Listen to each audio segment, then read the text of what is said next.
आइए जानते हैं आज के कुछ प्रमुख अंतर्राष्ट्रीय खबरों को, लेकिन उससे पहले एक नजर आज के हेडलाइंस पर। पाक को खदेड़ने वाले वीर का हुआ अभिनंदन। मेजर विभूति और सूबेदार सोमवीर को मिला शौर्य चक्र।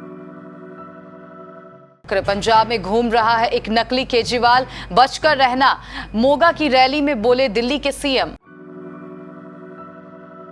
मोदी के मंत्री रामदास अठावले का ऐलान, घर लौट जाए किसान। संसद के अगले सत्र में एमएसपी पर भी विचार करेगी सरकार। दिल्ली में नए आंदोलन का आगाज। साधु संतों ने कहा, मुट्ठी भर किसान सरकार को झुका सकते हैं तो हम क्यों नहीं, शस्त्र भी उठाएंगे। राकेश टिकैत बोले, माफी से नहीं, एमएसपी कानून बनाने से होगा किसानों का भला। छत्तीसगढ़ के जंगल में बेहोश मिले 7 हाथी। गांव में तोड़फोड़ कर जंगल की तरफ निकला था झुंड। तानाशाहों के लिए ना गाय, मारे गए पत्रकार। खगोशी की मंगेतर की सिंगर से अपील। सेंसेक्स ने लगाया 1170 अंक का गोता। रिलायंस का शेयर 4% टूटा। दोस्त की शादी में आलिया का डांस। ट्रोलर्स बोले, इससे अच्छा इंस्टा रील वाली लड़कियां कर देती। और शाहरुख खान ने छक्के लगाकर तमिलनाडु को बनाया चैंपियन। फाइनल में कर्नाटक को 4 विकेट से हराया। भारतीय सेना के नायकों को आज राष्ट्रपति रामनाथ कोविंद द्वारा वीरता पुरस्कार से सम्मानित किया गया। इस दौरान कुछ वीरों को मरणोपरांत भी सम्मान मिला। राष्ट्रपति भवन में आयोजित अलंकरण समारोह में प्रधानमंत्री नरेंद्र मोदी और रक्षा मंत्री राजनाथ सिंह ने भी हिस्सा लिया। वहीं भारतीय वायुसेना के लिए आज का दिन बेहद ही खास रहा। दरअसल 27 फरवरी 2019 को एक पाकिस्तानी F-16 लड़ाकू विमान को हवाई युद्ध में मार गिराने वाले ग्रुप कैप्टन अभिनंदन वर्धमान को आज राष्ट्रपति रामनाथ कोविंद द्वारा वीर चक्र से सम्मानित किया गया। बता दें कि बालाकोट एयर स्ट्राइक के समय अभिनंदन वायुसेना में विंग कमांडर थे, लेकिन अब उन्हें प्रमोट करके ग्रुप कैप्टन बना दिया गया है। पंजाब में होने वाले विधानसभा चुनाव को लेकर मोगा में दिल्ली के मुख्यमंत्री अरविंद केजरीवाल ने मेगा रैली की। केजरीवाल ने रैली में बड़ा ऐलान करते हुए कहा कि अगर पंजाब में आम आदमी पार्टी की सरकार बनी तो हर महिला को 1000 रुपए दिए जाएंगे। केजरीवाल ने रैली में कहा कि परिवार में एक बेटी, बहू, सास है तो सभी के अकाउंट में 1000 रुपए भेजे जाएंगे। इसके साथ ही केजरीवाल ने कांग्रेस के मुख्यमंत्री चरणजीत सिंह चन्नी पर भी बिना नाम लिए हमला किया। केजरीवाल ने कहा, मैं देख रहा हूं पंजाब में एक नकली केजरीवाल घूम रहा है। मैं जो भी वादा करके जाता हूं 2 दिन बाद वो भी वही वादा करते हैं, लेकिन कोई काम नहीं करते हैं। उन्होंने कहा कि कहता है बिजली बिल फ्री हो गया, लेकिन किसी का भी ऐसा नहीं हुआ। आपकी सरकार बनी तो भविष्य बन जाएगी। बिजली का बिल 0 किसी को करना नहीं आता, यह सिर्फ केजरीवाल ही कर सकता है। इसलिए नकली केजरीवाल से बचकर रहना। तीनों कृषि कानून वापस लेने की घोषणा के बाद किसानों को एक और तोहफा मिलने वाला है। सरकार न्यूनतम समर्थन मूल्य पर कानून की मांग भी मानने वाली है। मोदी सरकार में सामाजिक न्याय व अधिकारिता राज्य मंत्री रामदास अठावले ने सोमवार को कहा कि किसान आंदोलन वापस लेकर अपने घर लौट जाएं। संसद के अगले सत्र में सरकार एमएसपी पर विचार करेगी और समर्थक कदम उठाएगी। पीएम मोदी ने शुक्रवार को गुरु पर्व पर तीनों कृषि कानून वापस लेने की घोषणा की थी। इसके बाद भी किसानों ने आंदोलन जारी रखने का ऐलान करते हुए एमएसपी पर कानून समेत 6 सूत्री मांगों को लेकर अड़ गए हैं। सोमवार को लखनऊ में किसानों ने महापंचायत की। इसमें भी एमएसपी पर कानून की मांग जोर शोर से उठी। राजधानी दिल्ली अभी किसानों के आंदोलन से मुक्त भी नहीं हुई है और अब साधु संतों ने सरकार को राष्ट्रव्यापी आंदोलन की चेतावनी दे डाली है। रविवार को देश के कई हिस्सों में साधु संत दक्षिणी दिल्ली के कालकाजी मंदिर में इकट्ठा हुए और मठ मंदिर मुक्ति आंदोलन की शुरुआत की। संतों ने कहा कि हम केंद्र और राज्य सरकार को शांति से मनाएंगे, अगर नहीं माने तो शस्त्र भी उठाएंगे। मंच से कई अखाड़ों, आश्रमों और मठों के साधु संतों ने आक्रामक तेवर दिखाए। इस दौरान किसान आंदोलन का भी जिक्र हुआ।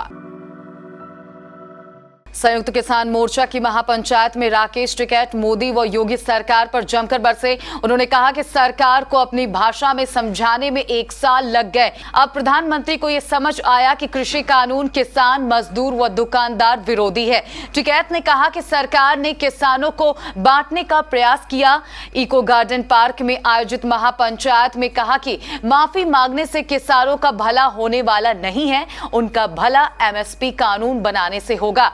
उन्होंने कहा कि इस कानून को लेकर केंद्र सरकार झूठ बोल रही है कि कमेटी बना रहे हैं, जबकि 2011 में जब मोदी गुजरात के मुख्यमंत्री थे तब उनकी अध्यक्षता में गठित कमेटी के तत्कालीन मनमोहन सिंह सरकार की रिपोर्ट सौंपी थी कि किसानों के लिए एमएसपी लागू करे। यह रिपोर्ट पीएमओ में रखी गई है, उसे ही लागू कर दे, नई कमेटी की कोई जरूरत नहीं है।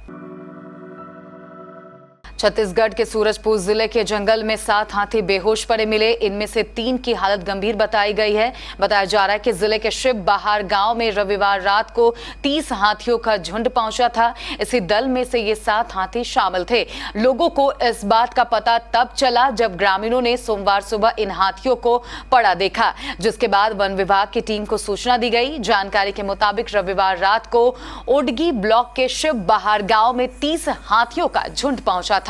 यहां हाथियों ने कई ग्रामीणों के घर को नुकसान पहुंचाया, साथ ही कई ग्रामीणों के घर में रखे राशन को भी खा लिया। ग्रामीण आशंका जता रहे हैं कि हाथियों ने घर में रखा कीटनाशक भी पी लिया होगा, इसकी वजह से उनकी हालत बिगड़ी।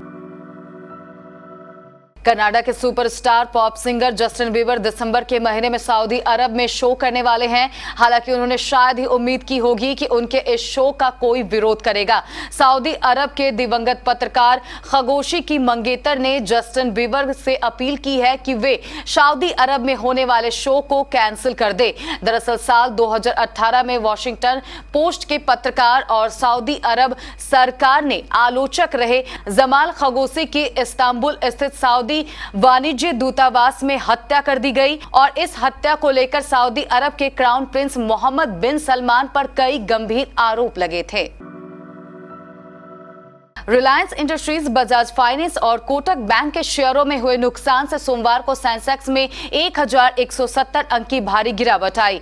बीएसई का 30 शेयरों वाला सूचकांक सेंसेक्स 1170.12 अंक यानी 1.96% के नुकसान के साथ 58,465.89 अंक पर आ गई। इसी के तहत नेशनल स्टॉक एक्सचेंज का सूचकांक निफ्टी 348.25 अंक यानी 1.96% टूटकर 17,416.55 अंक पर बंद हुआ। रिलायंस इंडस्ट्री ने सऊदी अरामको के साथ $15 अरब में अपने तेल रिफाइनरी और पेट्रो रसायन कारोबार में 20% हिस्सेदारी का प्रस्तावित सौदा रोक दिया। इन खबरों के बाद रिलायंस के शेयरों में 4% की भारी गिरावट दर्ज हुई। आलिया भट्ट की बेस्ट फ्रेंड अनुष्का रंजन अपने बॉयफ्रेंड आदित्य सील संग शादी के बंधन में बंध गई है। अनुष्का की शादी में बॉलीवुड की तमाम बड़ी हस्तियों ने शिरकत की, लेकिन सब में आलिया सबसे ज्यादा लाइमलाइट में रही। शादी से लेकर संगीत तक आलिया के फोटोज और वीडियोस इंटरनेट पर खूब धूम मचा रहे हैं। अनुष्का रंजन के संगीत सेरेमनी में आलिया भट्ट का एक dancing video social media platform पर तेजी से वायरल हो रहा है। वीडियो में आलिया साथिया फिल्म के गाने छलका रे पर डांस करते हुए नजर आ रही है। बेस्ट फ्रेंड की शादी में आलिया का डांस उनके फैंस को तो खूब पसंद आया ही, लेकिन कुछ सोशल मीडिया यूजर्स एक्ट्रेस का डांस देखकर निराश हो गए और उन्होंने आलिया को ट्रोल करना भी शुरू कर दिया। सोशल मीडिया पर आलिया के डांसिंग वीडियो पर फैंस अपने रिएक्शन दे रहे हैं। एक यूजर ने लिखा, इससे अच्छा इंस्टा में रील बनाने वाली लड़कियां कर देती हैं। वहीं एक दूसरे यूजर ने लिखा, यूट्यूब पर इससे ज्यादा अच्छा परफॉर्मेंस देख लेती। शाहरुख खान की मैच विनिंग पारी के दम पर डिफेंडिंग चैंपियन तमिलनाडु ने सोमवार को खेले गए सैयद मुश्ताक अली ट्रॉफी 2021-22 के फाइनल में कर्नाटक को 4 विकेट से हराकर खिताब जीत लिया। तमिलनाडु की जीत ने लगातार दूसरी बार सैयद मुश्ताक अली ट्रॉफी अपने नाम की। टीम ने साथ ही अब तक कुल तीसरी बार इस ट्रॉफी पर कब्जा जमाया है। इस शानदार जीत के साथ ही तमिलनाडु की टीम सबसे ज्यादा बार सैयद मुश्ताक अली ट्रॉफी जीतने वाली टीम बन गई है। तमिलनाडु को अंतिम गेंद पर मैच जीतने के लिए 5 रन बनाने थे और शाहरुख ने छक्का लगाकर टीम को चैंपियन बना दिया। कर्नाटक ने अरुण जेटली स्टेडियम में पहले बल्लेबाजी करते हुए निर्धारित 20 ओवर में 7 विकेट पर 151 रन का स्कोर बनाया, जिसे तमिलनाडु ने अंतिम गेंद पर 6 विकेट खोकर हासिल कर लिया।